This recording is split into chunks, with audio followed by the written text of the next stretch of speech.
کہ نبی الاسلام نے لعنت فرمائی ہے 3 طرح کی عورتوں کے اوپر. ایک جو ٹیٹو بنواتی ہیں، گندواتی ہیں.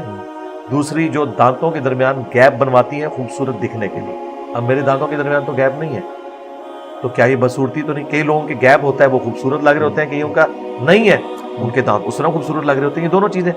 اور تیسری چیز نبی الاسلام نے فرمایا کہ جو چہرے کے بال اکھاڑ، یعنی اب چہرے کے بال اگر داڑھی کے نکلے ہیں وہ تو عورت اکھاڑ سکتی ہے، وہ تو اس کے اوپر ضروری ہے کہ اکھاڑے، کیونکہ وہ مردوں کے ساتھ مشابہت ہو رہی ہے، وہ روٹین سے ہٹ رہی ہے فطرت سے. لیکن یہ پلکنگ کروانا، اور پھر عورتیں اس قسم کے بہانے کرتی ہیں، جی ہمارے تو یہ آئی بروز بہت بڑھ گئے ہیں. اب کوئی کرائٹیریا آپ بنائے نا جس کو آپ بڑھنا کہیں گے.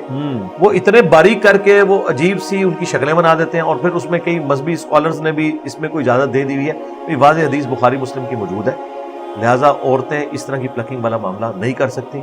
یہ حدیث ابن مسعود نے بیان کی، بخاری مسلم دونوں میں آتا ہے.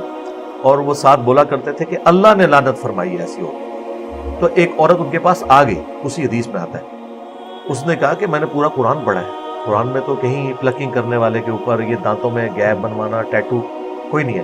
تو انہوں نے کہا کیا تم نے قرآن میں نہیں پڑھا وما آتاکم الرسول فخذوہ، جو رسول اللہ دیں وہ لے لو، جس سے منع فرمائے اس سے رک جاؤ. تو آپ صلی اللہ علیہ وآلہ وسلم نے لعنت فرمائی ہے، اور آپ نے ان چیزوں سے منع کیا ہے، لہذا قرآن کی روح سے یہ اللہ نے منع کیا ہے.